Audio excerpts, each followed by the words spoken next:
All right, YouTube, once again, it's Kennard Vernon Stewart here for the podcast. We're talking Auburn football.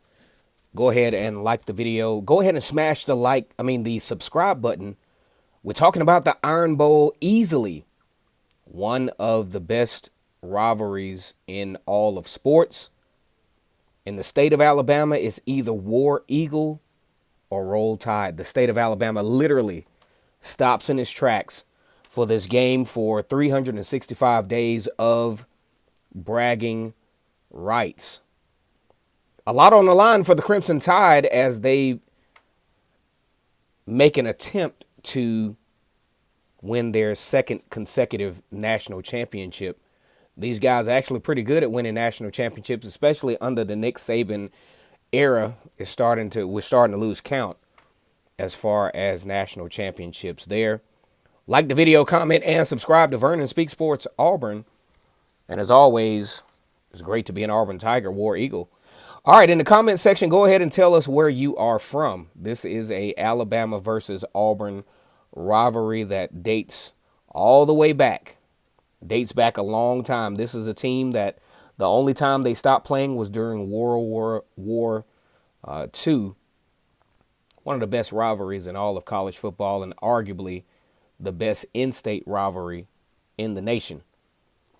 Auburn coming into this football game with a 3-game skid, which started with the game against Texas A&M, a game that they, had opportunities in. Also, the epic 28-3 lead collapsed, losing to Mississippi State. And of course, probably the dagger in the heart of the Auburn fans, the loss to South Carolina. And now you have a definite, at least on paper, David versus Goliath matchup between Auburn and Alabama. So here's what Auburn is up against. And this is one of the caveats to this particular game. Auburn will be facing one of the best quarterbacks in the country. He was heralded out of Matterdale, California, high school in California. He was a number one dual threat quarterback in the 2020 class. He was the best quarterback in the class. Let's just not dance around this. He was the best recruit in that class, recruited by pretty much everybody. Decides to make the cross-country trip to Alabama, and he has not disappointed. The question on the floor is Auburn. Athletic defense, they give up about 22 points per game. There's been a lot of criticism as far as Derek Mason and his schematics, trying to figure out what he's got, trying to figure out what works. And it's going to be a huge challenge for Auburn to, one, block out all the noise. There's been a lot of noise about, players transferring, about Brian Harsin actually being on the table for the Washington job. Brian Harsin, first-year coach. Nobody's really giving Brian Harsin any slack. Because one thing you can't do to the Auburn fan base, as I've seen over the years, especially since the national championship year, you can't dangle the carrot with the Auburn fans. A couple of weeks ago, prior to the Texas A&M game, Auburn was in a position to where if they went out, you're talking about a possibility of an SEC championship berth. You lose those 3 games, and even the scenarios that would have worked in Auburn's favor actually happened, but because they lost those games, they squandered those chances. So now the Auburn fan base is in uproar. Absolute uproar. They're not even considering the idea of the first-year coach in one of the toughest conferences in all of college football, easily the toughest sub-conference in college football. The Auburn fans don't want to hear it. Auburn comes into this game 6-5 with a very good opportunity against a great football team, top to bottom, to be 6-6 on the year in what could have been for Auburn a very successful season. But here's what we got. You play each game, you take advantage of each opportunity. They're going to be over 30 plus recruits coming to this particular football game. Come on, guys. I just, as an Auburn fan base, I get it.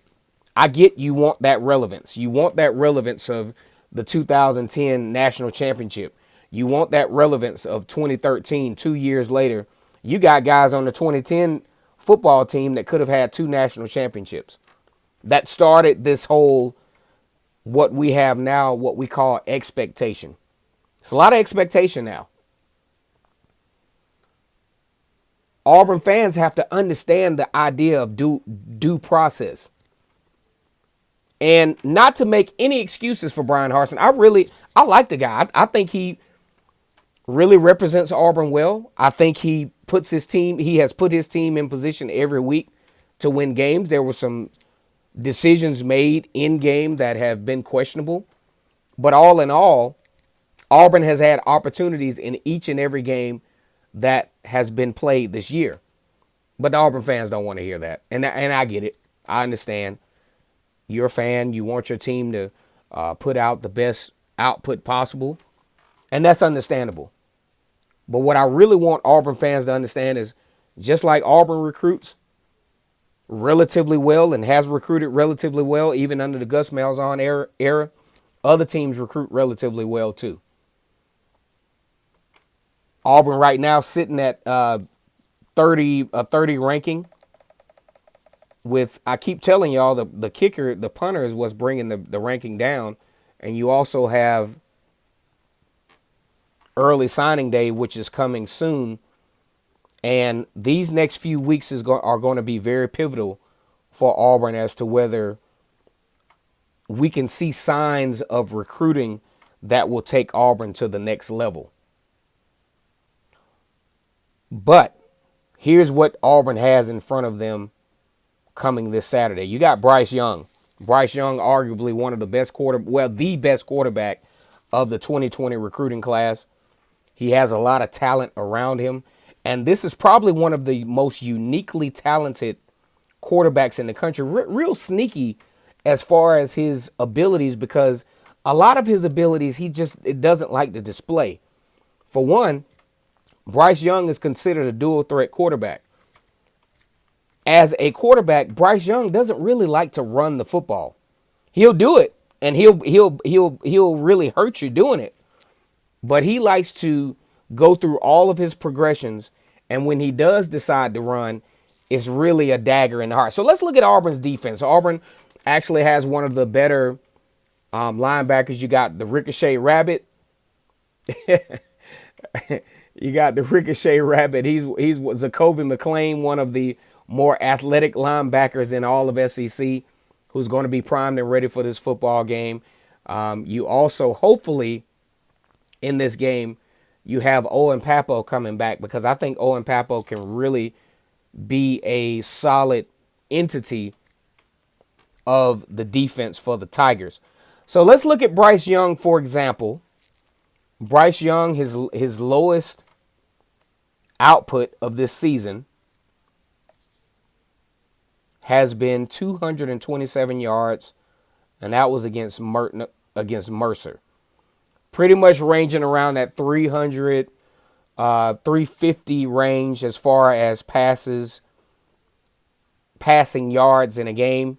Now, what Auburn definitely doesn't want and wouldn't be able to stomach is for the record-breaking output that Bryce Young had against Arkansas. 559 yards. Robinson Jr. follows that up with 122 yards in that game. I feel like when I look at the games that Alabama has had close outings with, Florida winning that game by 2 points, Texas A&M actually losing that game by 3, LSU a 7-point win there, and a 7-point win against Arkansas, which is very uncharacteristic of Alabama, because usually they pretty much go through the SEC slate treating every team like a homecoming team. So what does Auburn have to do to have a chance here? Well, I feel that Auburn has to keep Bryce Young under the 400-yard mark. I think he's going to get his. I think Derek Mason's defense is set up to where there are going to be some chunk plays allowed. Auburn is definitely going to have to win the field position battle. Improvement on special teams has to be a priority, but you have to keep Bryce Young under 400 yards for sure. He's going to get at least, I feel like based on what I've seen of Auburn, he's going to get at least 350. But you got to keep him below that range. And also, when you look at the Florida game, Bryce Young had 240 yards passing. Robinson Jr. had 78 yards rushing. That's the best case scenario. I don't think it will happen for Auburn, but that's the best case scenario. Okay? The next case scenario for Auburn would be LSU. Bryce Young had 302 yards passing against LSU. Robinson Jr. with only 18 yards rushing. I don't think you're going to get that. But if you can get 302 yards out of Bryce Young, which is not a lot of production for his stilo, so to speak, and keep Brian Robinson Jr. under 100 yards, you got a chance. Also, sandwich that with a few turnovers. Auburn's got to get some turnovers in this game. And Auburn actually has the athletes to do so. Auburn beat LSU. Auburn beat Arkansas. Auburn pushed the envelope with Texas A&M, had a lot of goofy shit happening at the end of that game to where they lost that game. And Alabama, even though Auburn is on a downward spiral, Alabama has not been absolutely invincible this year. I'm really, even though Auburn is coming into this game 6-5, I actually picked Auburn to be an 8-4 team this year. I did expect, and they would have done it. I wasn't expecting a loss to Mississippi State. Definitely wasn't looking at a loss to South Carolina, but it is what it is. Auburn comes into this game. They play discipline. You definitely have to keep the penalties down, which has been a Achilles heels, and you got to keep the goofy mistakes down. Auburn had an opportunity against South Carolina to go, to have a final drive to win that game. But you have errant special teams play,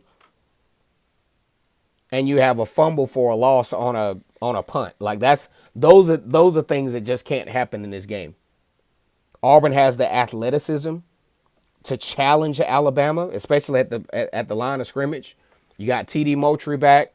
You got Andrew Leota, and you definitely have Kobe Wooten and Derek Hall, who have been pretty solid this year. And you got Big Tony Fair there in the middle. This is going to be a really interesting ball game. Auburn fans, do not count Auburn out in this one. We might do some pregame stuff tomorrow, but this is the nightcap. Go ahead and like the video, comment, and subscribe to Vernon Speaks Sports Auburn. And as always, it's great to be an Auburn Tiger. War Eagle.